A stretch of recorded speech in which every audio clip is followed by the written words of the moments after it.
One of my neighbors was kidnapped yesterday. Sometimes I speak in metaphor. This isn't that. A local father and husband who lives very close to me was stolen from his family and our community. If it's too much to listen to the rest of this, I understand. Just know this is also a fundraising request for his family. Link in description.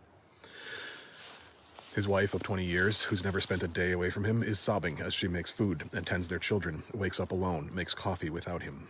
I know because as I'm writing this, I'm sitting in her kitchen listening to her. This man was here completely legally, specifically under temporary protected status. It happened like this. His nephew was pulled over for driving 8 miles an hour over the speed limit in a 55 zone, which is to say he was pulled over for driving while brown in Maine. He was on a valid out-of-state license and didn't know that he had to transfer his license within 30 days, which was over. If he'd been white, he wouldn't have been pulled over for doing 63 in a 55, and they would have just told him to go on his way and update his license when he got a chance, but he's Latino. So they gave him a $450 ticket and told him he had to find someone else to drive the car home. He called his uncle, who happily came out, displayed his legal Maine license to the cops. Purely because he speaks Spanish. The cops demanded his papers. They took pictures of everyone on their personal phones, informed dispatch, and dispatch called Border Patrol, who came and kidnapped both the uncle and the guy who was driving's wife. They released the guy who was driving's wife alone at 1 a.m. in the middle of the woods, 2.5 hours north of her home and family. This is a beautiful young woman in her early 20s who speaks no English, thrown into the North Woods alone at night with no idea where she is.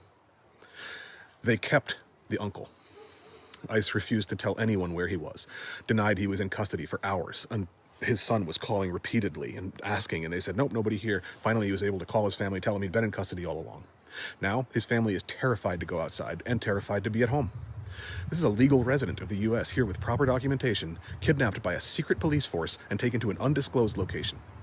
His family is left without their beloved husband, father, and uncle, and without their primary breadwinner. I wish you could see his wife sobbing and screaming, talking about how in 20 years they've never spent a day apart, how she can't eat because of how horrifying the not knowing is, not knowing where he is, what's being done to him, what their family will do if he's kept in some black site forever, deported to a labor camp in some country he's never been to, how she's terrified to speak about it at all publicly because she fears blowback against her children and family. This is happening to my neighbors in a town of 1,200 people in rural Maine, and most of my neighbors have no idea because the family is too terrified to talk about it. This is happening to your neighbors. People are being disappeared. Families of legal immigrants are being torn apart as we speak. The level of grief and anger that I'm navigating is pretty high. I feel physically sick to my stomach with it. I feel an itch towards action, increasing every day like a constant physical pull. I work hard to balance that with the knowledge that my programming as a white guy makes me one of the worst people to decide tactics and strategies. I have the most internalized glorification of violence and heroics, and I'm at the least risk of suffering blowback. So I follow the leadership of impacted communities as best as I can, and I feel physically ill. One thing I can do is use my platform to try and support my literal neighbors who are now in a horrifying situation. Every part of this is going to cost them financially in ways that are hard to describe. They may never see their husband and father and uncle again. They may have to flee. They're absolutely in for a legal battle which will cost thousands and thousands of dollars in a system that is completely stacked against them. And they still need to make rent and eat in this economy, now without their primary breadwinner, under escalating threat of being kidnapped themselves. So I'm asking you to consider your position relative to theirs right now and chip in what you can to the fundraiser below.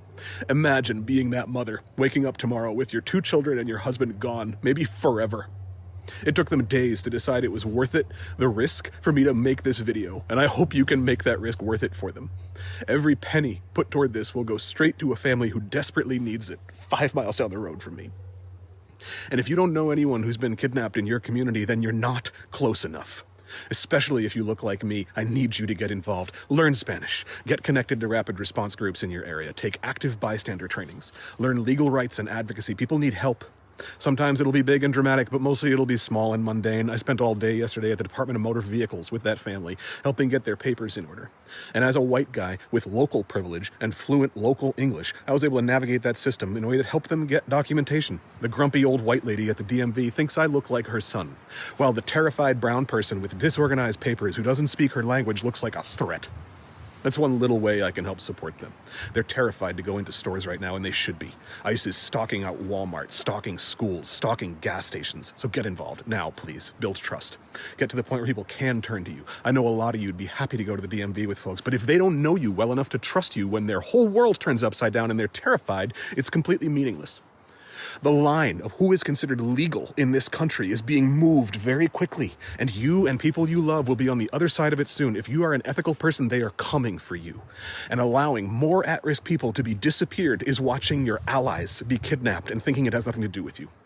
Join local grassroots organizations like PSL or unions or whatever ethical local group you can find. If you're white, join or start local rapid response teams. Stop talking about organizing and start acting with mutual aid locally. And I hope that the least we can do, the very least, is blow this fundraiser up. So please share, please distribute, please chip in a few bucks so that this family who's going through hell can have a little bit of stuff they don't have to worry about right now.